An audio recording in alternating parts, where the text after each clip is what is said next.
K성경언어TV 유튜브 채널 운영하는 강태훈 목사입니다.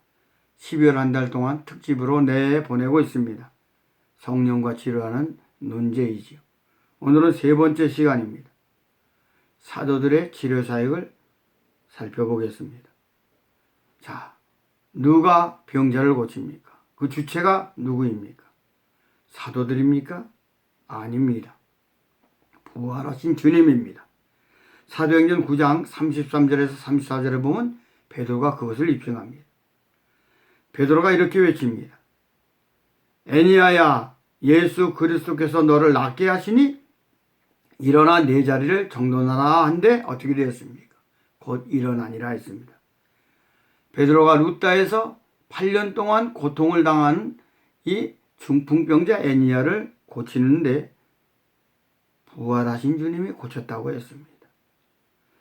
이렇게 누가는 사도행전에 보게 되면 베드로와 바울이 부활하신 주님으로 병자들을 고쳤다고 했습니다. 두 사도는 대행 사역을 한 거지요. 어느 날 제가 노만 페린 교수의 사도행전 책을 본 적이 있습니다. 그분은 예전에 시카고 대학의 신학부 교수였습니다. 페린은 사도행전을 어떻게 나누느냐, 지역적으로 구분을 해요. 그분은 사도행전 1장 8절을 근거로 한 거지요. 예루살렘과 유대와 사마리아 땅끝까지라는 귀절을 핵심으로 사도행전을 지역 구분하는 걸 보게 됩니다. 그러나 좀 저는 색다르게 사도행전을 나눕니다. 누가는 의사하지 않겠습니까? 그래서 저는 누가의 관점을 존중해서 치료 사역으로 나눕니다. 그래서 전반부 1장부터 12장은 베드로행전, 13장부터 28장은 바울행전. 근데 누가는 놀랍게도 아주 지혜롭게 치료 사건을 분할하는 걸 보게 돼요. 전반부에 4명이 개인적으로 고침을 받습니다.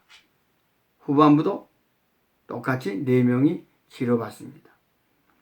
물론 아나니아가 사울의 눈을 비누 같은 것을 벗겨내는 치료하는 것을 제외하고 베드로는 3명을 고칩니다. 사도행전 3장에 보면은 성전 민문에서 선천적인 안진병을 고쳐요.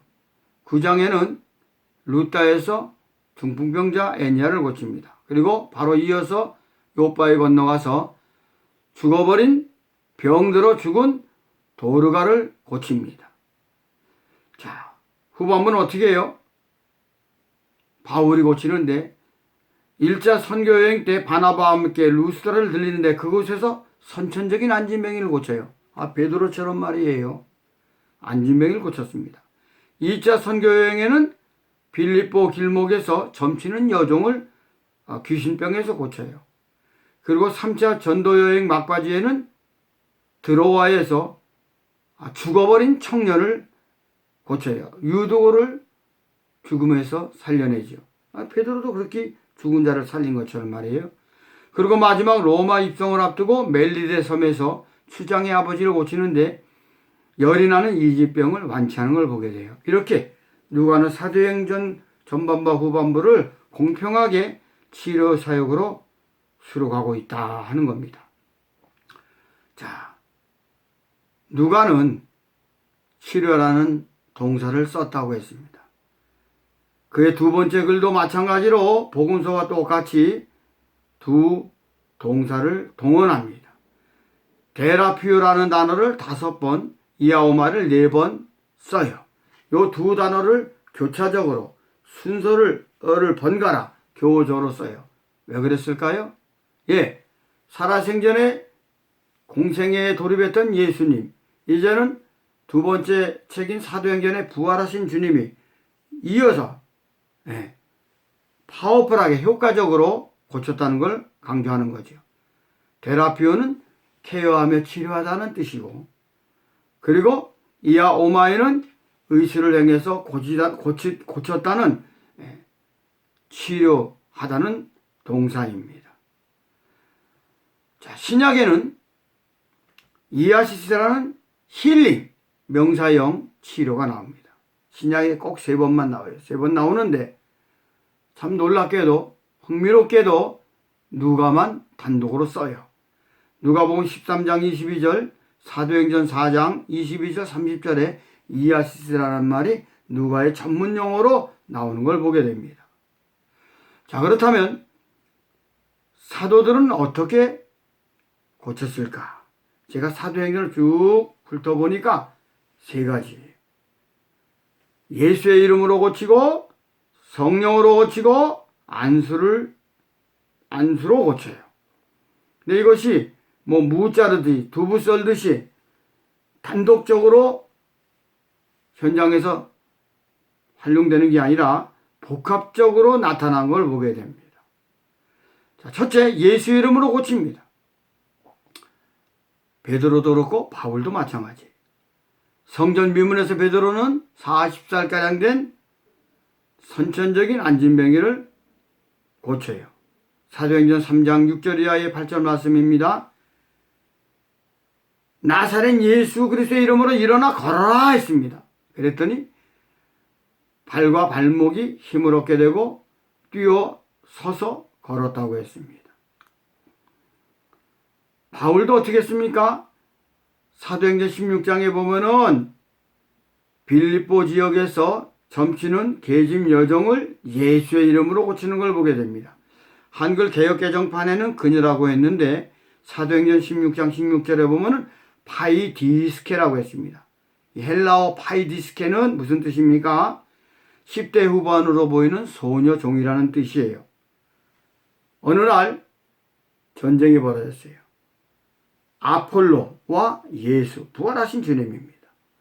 이 계집 여종이 델피의 신전에서 신탕을 받았는데 아폴로 귀신병이 들려서 귀신에 사로잡혀서 점을 치는 거예요. 물론 과거를 마치는 거겠죠. 자, 이렇게 아폴로는 제우스의 아들입니다. 이제 바울이 외칩니다. 사도행전 16장 18절, 그 귀신에게 이르되 예수 그리스도의 이름으로 내가 네게 명하노니 그에게서 나오라 하니 귀신이 즉시 나오니라. 할렐루야. 하나님의 아들 예수께서 그 여자를 고쳤습니다. 귀신이 떠나게 되고 건강을 회복하게 되었습니다. 이제 유럽 선교는 제우스의 아들 아폴로의 천지가 아니라 하나님의 아들 부활하신 예수의 나라가 되게 되었다는 말씀입니다. 자, 두 번째는 성령으로 고칩니다. 예수께서 누가복음 4장 18절에 이렇게 말씀하십니다. 주의 영이 내게 임하셨으니 이사야 61장 1절의 말씀을 읽으시면서 내게 응하였다고 했죠. 그래서 예수님은 공생애 동안 줄곧 성령의 기름 부음으로 사역을 하는 걸 보게 돼요. 베드로가 고넬료 가정에서 가정 부흥회를 하는데 10장 38절에 그렇게 말씀했죠. 나사렛 예수가 어떻게 했어요? 성령을 기름 붓듯이 부음 받아서 치료 사역을 했다라고 했습니다. 이렇게 사도들은 성령으로 치료한 걸 보게 됩니다. 바울도 마찬가지예요. 사도행전 13장 9절에 11절에 보면은 엘루마와 바울이 부딪히게 돼요. 이 엘루마의 이름은 바예수인데 여호수아의 아들이란 뜻이죠. 자칭 구원자의 아들이라는 거예요. 그는 마술사였어요. 이 엘루마, 마술사라는 뜻인데 그가 총독 서기오 바울을 유혹해서 정치적으로도 세력을 얻게 되고 둘이 내통하고 그랬어요. 근데 어느 날 바울의 복음을 듣게 되었는데 총독 서기오 바울이 하나님 나라에 대해 관심을 갖고 바울을 초청하게 됩니다. 이때 바예수가 회방을 놓는 거죠. 그때 바울이 이렇게 외칩니다. 바울이라고 하는 사울이 성령에 충만하여 이르되 모든 거짓과 악행이 가득한 자요 마귀의 자식이요 모든 의의 원수요 주의 바른 길을 굳게 하기를 그치지 아니하겠느냐. 보라 이제 주의 손이 내 위에 있으니 내가 맹인이 되어 얼마 동안 해를 보지 못하리라 하니 즉시 안개와 어둠이 그를 덮어 인도할 사람을 두루고 하는지라 했습니다. 성령은 장님을 고치기도 하지만 이 거짓 선지자를 맹인으로 만들기도 합니다. 이렇게 성령으로 사도들은 치료하기도 했다는 거예요. 그 다음에 세 번째는 안수로 고칩니다. 안수로. 자, 누가는 그의 두 번째 글을 이방 선교의 절정을 향합니다. 멜리데 섬에서 바울이 치료를 하는데 안수로 고쳐요. 이 멜리데 섬은 어떤 곳입니까? 시칠리아 섬 남동쪽으로 95km 떨어진 지점입니다. 오늘날 명칭으로 말하면 몰타입니다. 여기 이 지역에서 3개월 동안 지나게 되는데 들어가서 이제 초기에 추장의 아버지가 이질병에 걸리게 되지요. 그래서 사도행전 28장 8절에 보면은 보불리오 부친이 열병과 이질에 걸려 누워있게 되었습니다. 이때 바울이 들어가서 기도하고 그에게 안수하였다고 했습니다. 그에게 안수하여 낫게 하매라고 했습니다. 여기 안수하였다는 원문은 그렇게 원역해 볼 수 있어요. 그에게 손들을 놓고 라고 할 수 있습니다. 바울이 두 손을 그 사람 위에 올려놓은 장면을 떠올리게 하는 거예요. 이렇게 사도들은 안수를 통해서 병을 고쳤다 하는 것입니다. 예수의 이름으로 성령으로 안수로 병자들을 고쳤습니다. 다음 주는 신약 성경에서 사용된 몇 가지 병에 대한 헬라어 명칭과 그 용례에 대해서 살펴보도록 하겠습니다. 그럼 안녕히 계십시오.